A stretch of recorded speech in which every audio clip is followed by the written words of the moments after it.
मेरे प्यारे देशवासियों, नमस्कार। जब मैं मन की बात करता हूं तो ऐसा लगता है जैसे आपके बीच आपके परिवार के सदस्य के रूप में उपस्थित हूं। हमारी छोटी छोटी बातें जो एक दूसरे को कुछ सिखा जाए, जीवन के खट्टे मीठे अनुभव जो जी भर के जीने की प्रेरणा बन जाए, बस यही तो है मन की बात। आज 2021 की जनवरी का आखिरी दिन है। क्या आप भी मेरी तरह ये सोच रहे हैं कि अभी कुछ ही दिन पहले तो 2021 शुरू हुआ था? लगता ही नहीं कि जनवरी का पूरा महीना बीत गया है। समय की गति इसी को तो कहते हैं। कुछ दिन पहले की ही तो बात लगती है जब हम एक दूसरे को शुभकामनाएं दे रहे थे। फिर हमने लोहड़ी मनाई, मकर संक्रांति मनाई, पोंगल, बिहू मनाया। देश के अलग अलग हिस्सों में त्योहारों की धूम रही। 23 जनवरी को हमने नेताजी सुभाष चंद्र बोस के जन्मदिन को पराक्रम दिवस के तौर पर मनाया और 26 जनवरी को गणतंत्र दिवस की शानदार परेड भी देखी। राष्ट्रपति जी द्वारा संसद के संयुक्त सत्र को संबोधन के बाद बजट सत्र भी शुरू हो गया है। इन सभी के बीच एक और कार्य हुआ जिसका हम सभी को बहुत इंतजार रहता है। ये है पद्म पुरस्कारों की घोषणा। राष्ट्र ने असाधारण कार्य कर रहे लोगों को उनकी उपलब्धियां और मानवता के प्रति उनके योगदान के लिए सम्मानित किया।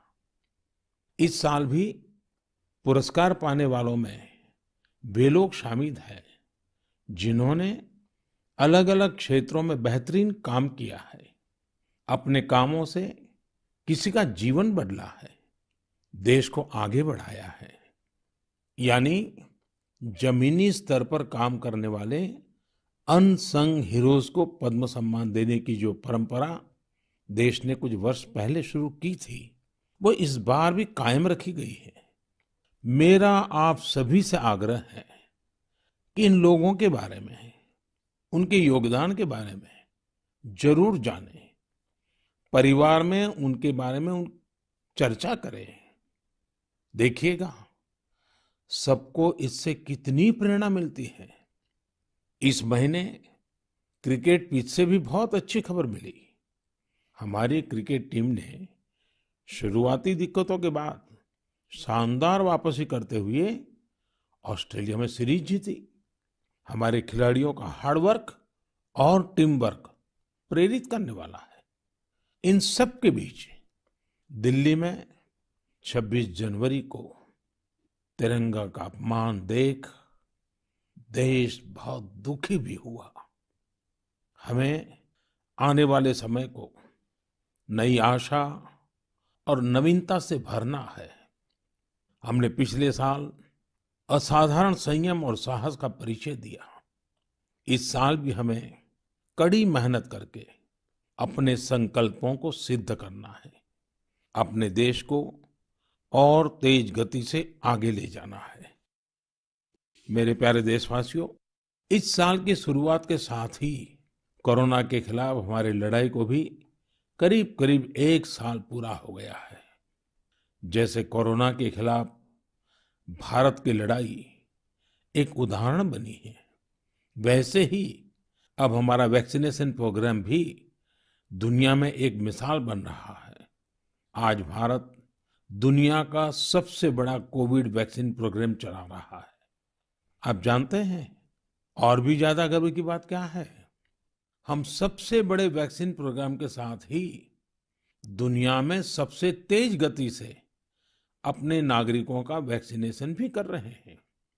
सिर्फ 15 दिन में भारत अपने 30 लाख से ज्यादा कोरोना वॉरियर का टीकाकरण कर चुका है, जबकि अमेरिका जैसे समृद्ध देश को इसी काम में 18 दिन लगे थे और ब्रिटेन को 36 दिन।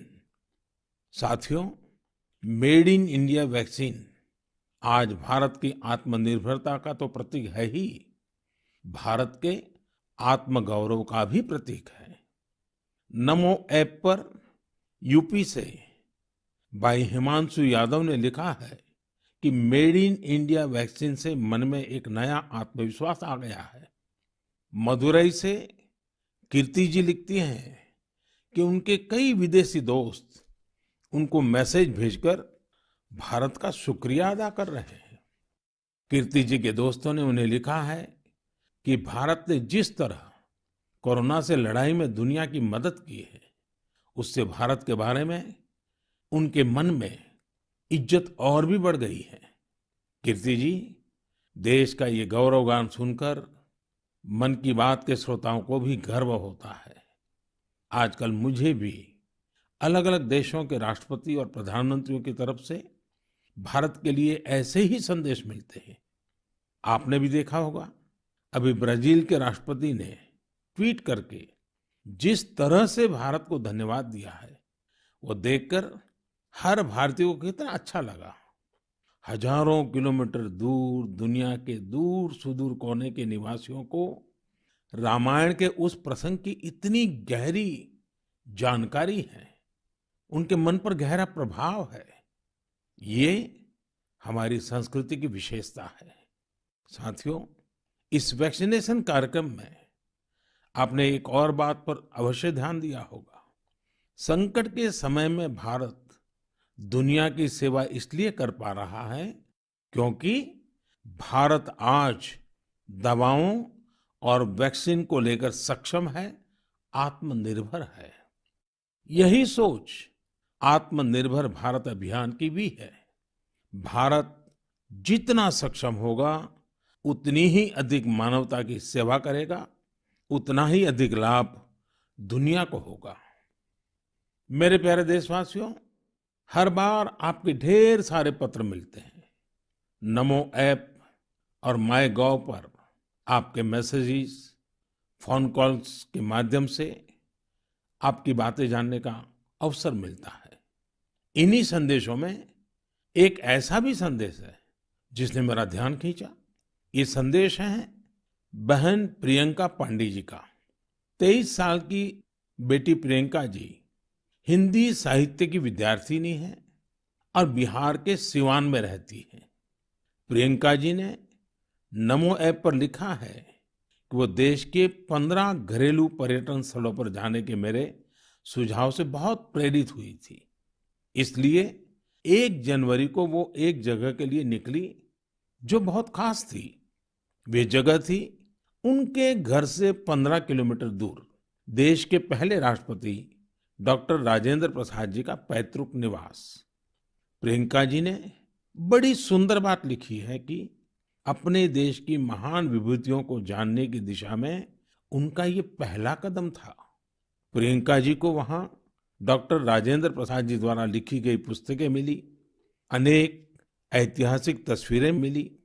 वाकई प्रियंका जी, आपका यह अनुभव दूसरों को भी प्रेरित करेगा। साथियों, इस वर्ष से भारत अपनी आजादी के 75 वर्ष का समारोह अमृत महोत्सव शुरू करने जा रहा है। ऐसे में यह हमारे उन महानायकों से जुड़ी स्थानीय जगहों का पता लगाने का बेहतरीन समय है जिनकी वजह से हमें आजादी मिली। साथियों, हम आजादी के आंदोलन और बिहार की बात कर रहे हैं तो मैं नमो ऐप पर ही की गई एक और टिप्पणी की भी चर्चा करना चाहूंगा। मुंगेर के रहने वाले जयराम विप्लव जी ने मुझे तारापुर शहीद दिवस के बारे में लिखा है। 15 फरवरी 1932 को देशभक्तों की एक टोली के कई वीर नौजवानों की अंग्रेजों ने बड़ी ही निर्ममता से हत्या कर दी थी। उनका एकमात्र अपराध यह था कि वे वंदे मातरम और भारत माँ की जय के नारे लगा रहे थे। मैं उन शहीदों को नमन करता हूं और उनके साहस का श्रद्धापूर्वक स्मरण करता हूं। मैं जयराम विप्लव जी को धन्यवाद देना चाहता हूं। वे एक ऐसी घटना को देश के सामने लेकर आए जिस पर उतनी चर्चा नहीं हो पाई जितनी होनी चाहिए थी। मेरे प्यारे देशवासियों, भारत के हर हिस्से में, हर शहर, कस्बे और गांव में आजादी की लड़ाई पूरी ताकत के साथ लड़ी गई थी। भारत भूमि के हर कोने में ऐसे महान सपूतों और वीरांगनाओं ने जन्म लिया जिन्होंने राष्ट्र के लिए अपना जीवन न्योछावर कर दिया। ऐसे में यह बहुत महत्वपूर्ण है कि हमारे लिए किए गए उनके संघर्षों और उनसे जुड़ी यादों को हम संजो कर रखें और इसके लिए उनके बारे में लिखकर हम अपनी भावी पीढ़ियों के लिए उनकी स्मृतियों को जीवित रख सकते हैं। मैं सभी देशवासियों को और खास करके अपने युवा साथियों को आह्वान करता हूं कि ये देश के स्वतंत्रता सेनानियों के बारे में, आजादी से जुड़ी घटनाओं के बारे में लिखें। अपने इलाके में स्वतंत्रता संग्राम के दौर की वीरता की गाथाओं के बारे में किताबें लिखें। अब जबकि भारत अपनी आजादी के 75 वर्ष मनाएगा, तो आपका लेखन आजादी के नायकों के प्रति उत्तम श्रद्धांजलि होगी। यंग राइटर्स के लिए इंडिया 75 के निमित्त एक इनिशिएटिव शुरू किया जा रहा है। इससे सभी राज्यों और भाषाओं के युवा लेखकों को प्रोत्साहन मिलेगा। देश में बड़ी संख्या में ऐसे विषयों पर लिखने वाले राइटर्स तैयार होंगे जिनका भारतीय विरासत और संस्कृति पर गहन अध्ययन होगा। हमें ऐसी उभरती प्रतिभाओं की पूरी मदद करनी है। इससे भविष्य की दिशा निर्धारित करने वाले थॉट लीडर्स का एक वर्ग भी तैयार होगा। मैं अपने युवा मित्रों को इस पहल का हिस्सा बनने और अपने साहित्यिक कौशल का अधिक से अधिक उपयोग करने के लिए आमंत्रित करता हूं। इससे जुड़ी जानकारियां शिक्षा मंत्रालय की वेबसाइट से प्राप्त कर सकते हैं। मेरे प्यारे देशवासियों, मन की बात में श्रोताओं को क्या पसंद आता है, ये आप ही बेहतर जानते हैं। लेकिन मुझे मन की बात में सबसे अच्छा ये लगता है कि मुझे बहुत कुछ जानने, सीखने और पढ़ने को मिलता है। एक प्रकार से परोक्ष रूप से आप सबसे जुड़ने का अवसर मिलता है। किसी का प्रयास, किसी का जज्बा, किसी का देश के लिए कुछ कर गुजर जाने का जुनून, यह सब मुझे बहुत प्रेरित करते हैं, ऊर्जा से भर देते हैं। हैदराबाद के बोयिनपल्ली में एक स्थानीय सब्जी मंडी किस तरह अपने दायित्व को निभा रही है, ये पढ़कर भी मुझे बहुत अच्छा लगा। हम सब ने देखा है कि सब्जी मंडियां में अनेक वजहों से काफी सब्जी खराब हो जाती है। ये सब्जी इधर-उधर फैलती हैं, गंदगी भी फैलाती हैं। लेकिन बोयिनपल्ली की सब्जी मंडी ने तय किया कि हर रोज बचने वाली इन सब्जियों को ऐसे ही फेंका नहीं जाएगा। सब्जी मंडी से जुड़े लोगों ने तय किया इससे बिजली बनाई जाएगी। बेकार हुई सब्जियों से बिजली बनाने के बारे में शायद ही आपने कभी सुना हो। यही तो इनोवेशन की ताकत है। आज बोयिनपल्ली की मंडी में पहले जो वेस्ट था, आज उसी से वेल्थ क्रिएट हो रही है। यही तो कचरे से कंचन बनाने की यात्रा है। वहां हर दिन करीब 10 टन वेस्ट निकलता है। इसे एक प्लांट में इकट्ठा कर लिया जाता है। प्लांट के अंदर इस वेस्ट से हर दिन 500 यूनिट बिजली बनती है और करीब 30 किलो बायोफ्यूल भी बनता है। इस बिजली से ही सब्जी मंडी में रोशनी होती है और जो बायोफ्यूल बनता है उससे मंडी की कैंटीन में खाना बनाया जाता है ना कमाल का प्रयास। ऐसा ही एक कमाल हरियाणा के पंचकुला की बड़ौद ग्राम पंचायत ने भी करके दिखाया है। इस पंचायत के क्षेत्र में पानी की निकासी की समस्या थी। इस वजह से गंदा पानी इधर-उधर फैल रहा था, बीमारी फैलाता था। लेकिन बड़ौद के लोगों ने तय किया इस वाटर वेस्ट से भी वेल्थ क्रिएट करेंगे। ग्राम पंचायत ने पूरे गांव से आने वाले गंदे पानी को एक जगह इकट्ठा करके फिल्टर करना शुरू किया और फिल्टर किया हुआ ये पानी अब गांव के किसान खेतों में सिंचाई के लिए इस्तेमाल कर रहे हैं। यानी प्रदूषण, गंदगी और बीमारियों से छुटकारा भी और खेतों में सिंचाई भी।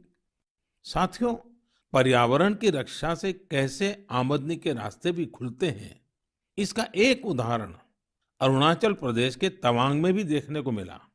अरुणाचल प्रदेश के इस पहाड़ी इलाके में सदियों से मोन शुगु नाम का एक पेपर बनाया जाता है।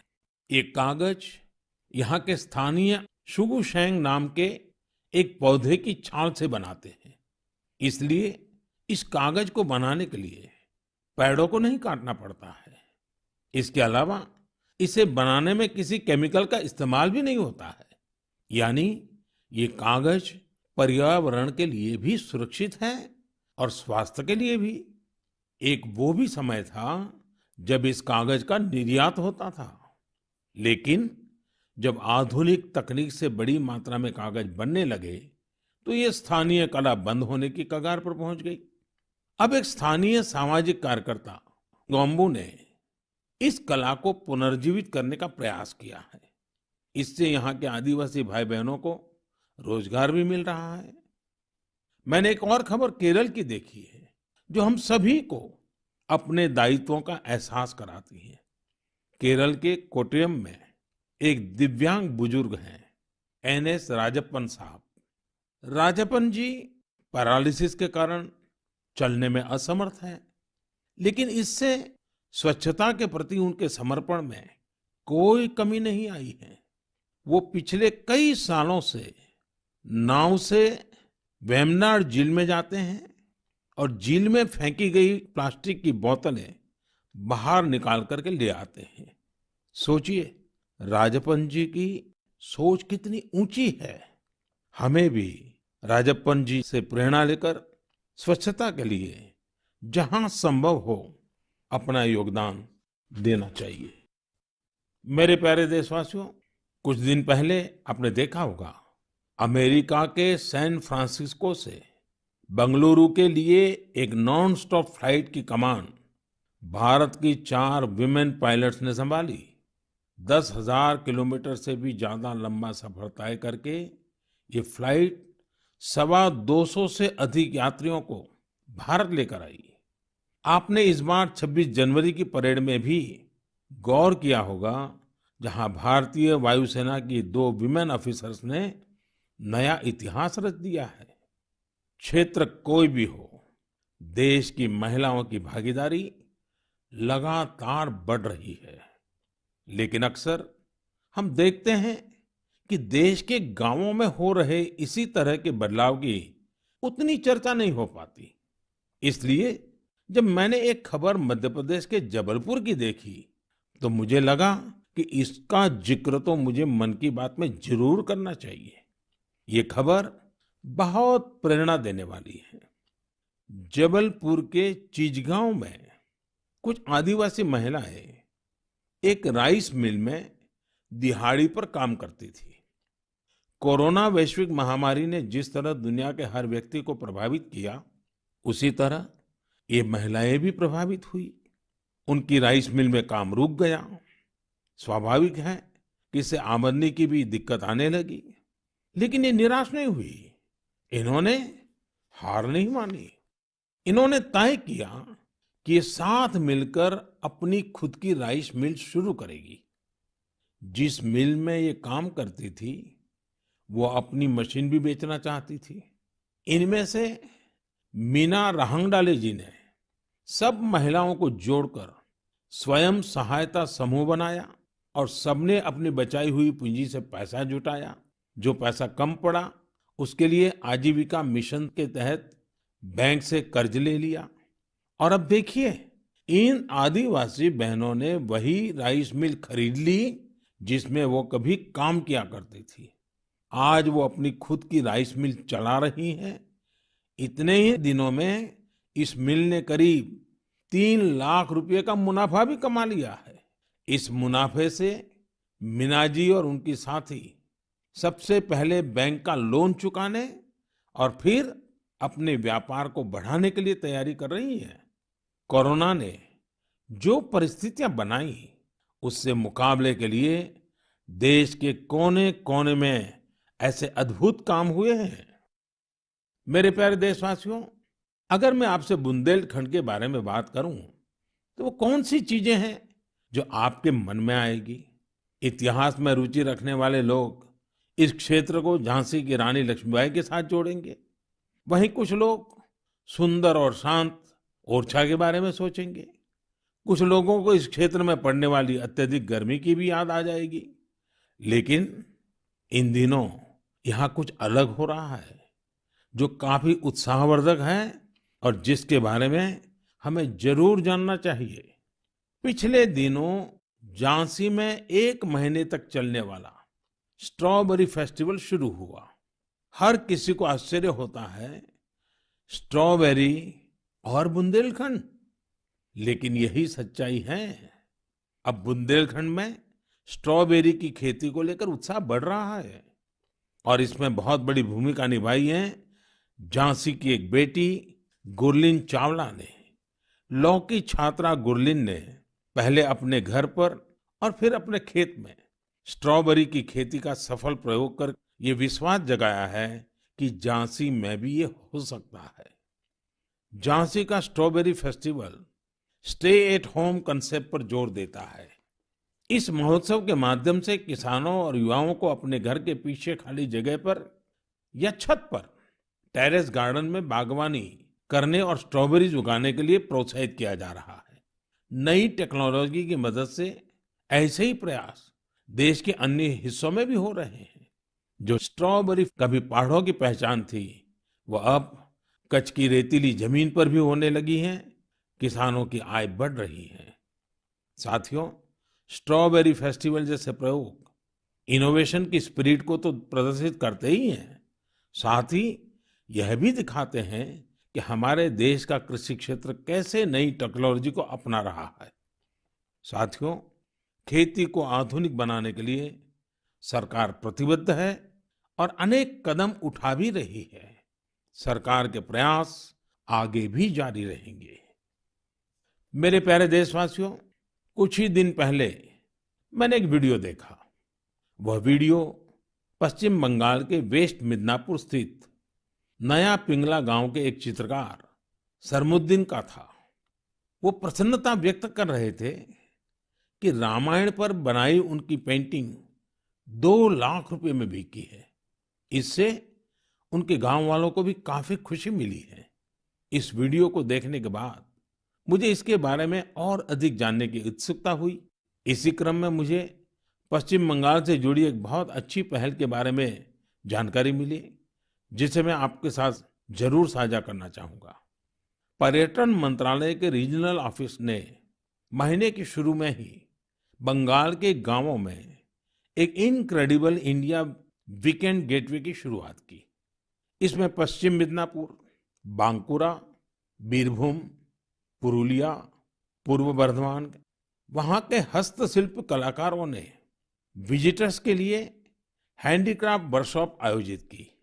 मुझे यह भी बताया गया कि इनक्रेडिबल इंडिया वीकेंड गेटवे के दौरान हैंडीक्राफ्ट्स की जो कुल बिक्री हुई, वो हस्तशिल्पकारों को बेहद प्रोत्साहित करने वाली है।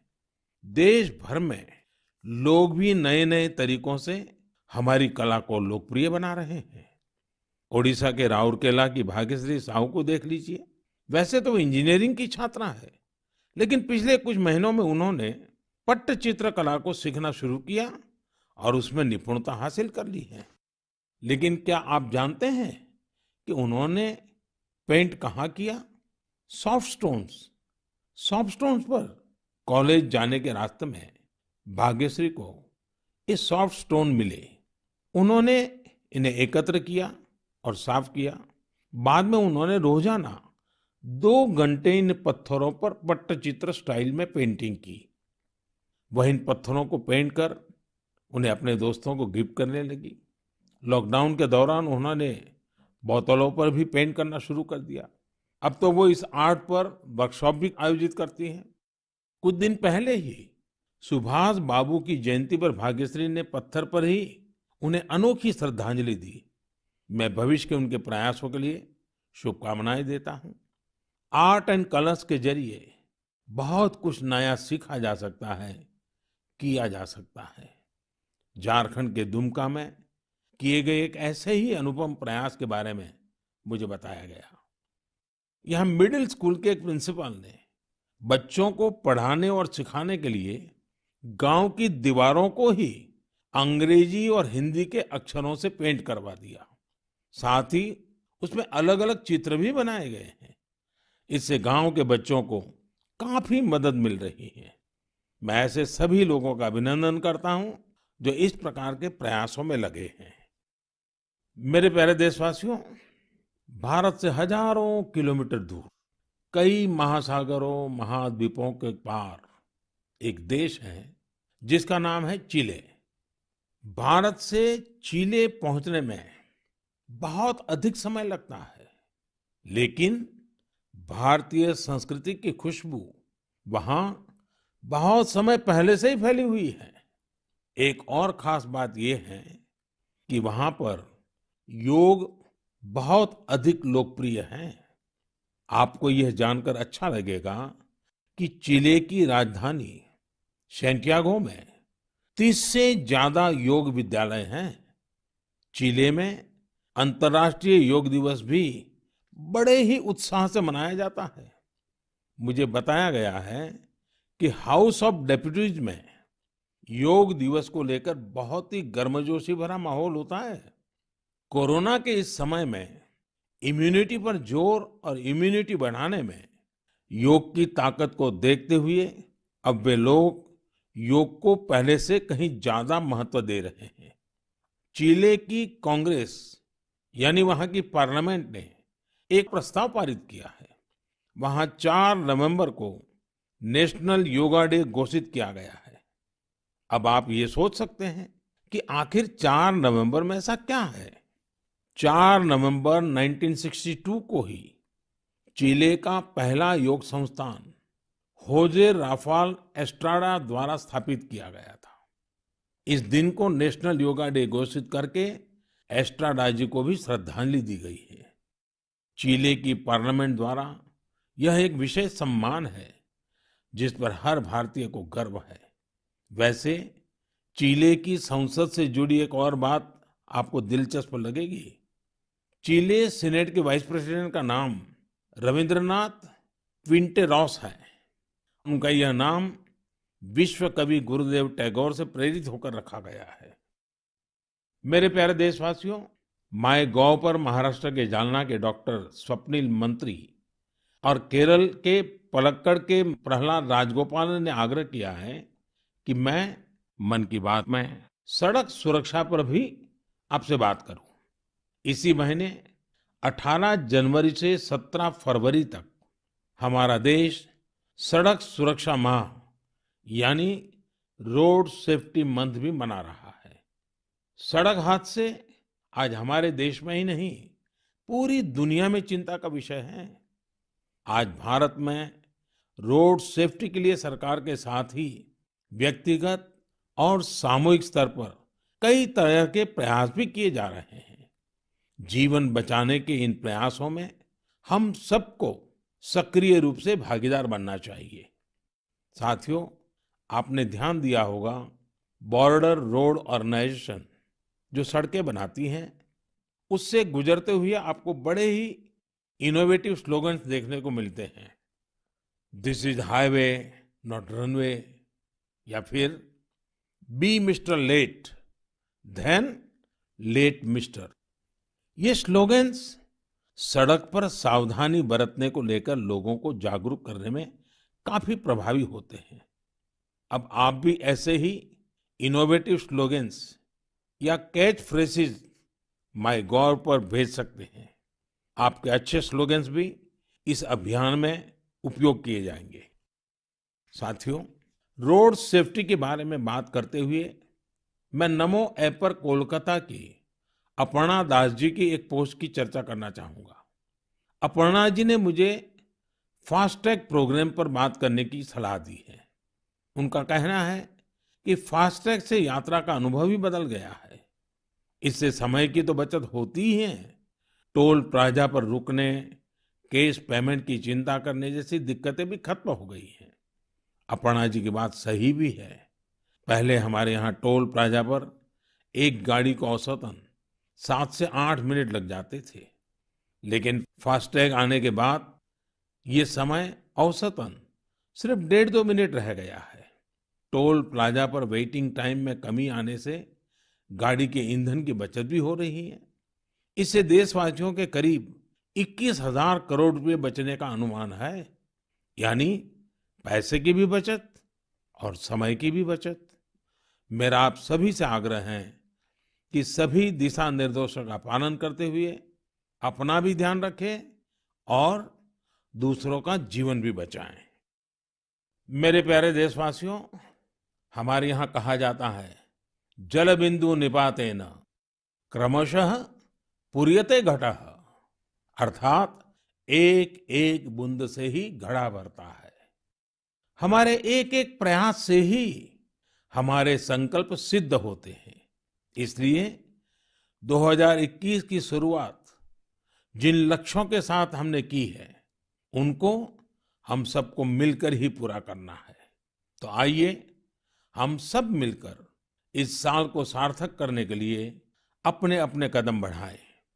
आप अपना संदेश, अपने आइडियाज जरूर भेजते रहिएगा। अगले महीने हम फिर मिलेंगे। इति विदा, पुनर्मिलनाय।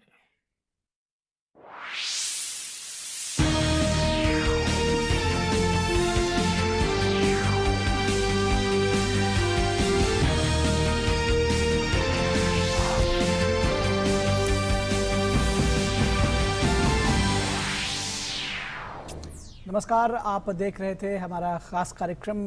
अभी प्रधानमंत्री ने मन की बात में अपने मन की बात लोगों तक प्रेषित की, बताई दर्शकों तक। और अब हम ये खास कार्यक्रम लेकर आए हैं प्रधानमंत्री के मन की बात पर, जो आधारित है। और हमने सुना कि किस तरह से प्रधानमंत्री ने देश के लोगों को जोड़ने की बात कही है, किस तरह से लोगों के दिलों को की बात कही है, और किस तरह से देश के कोने कोने से तमाम आम लोगों की खास कहानियां इस मन की बात के विशेष संस्करण में वो लेकर आए। इस पर विस्तार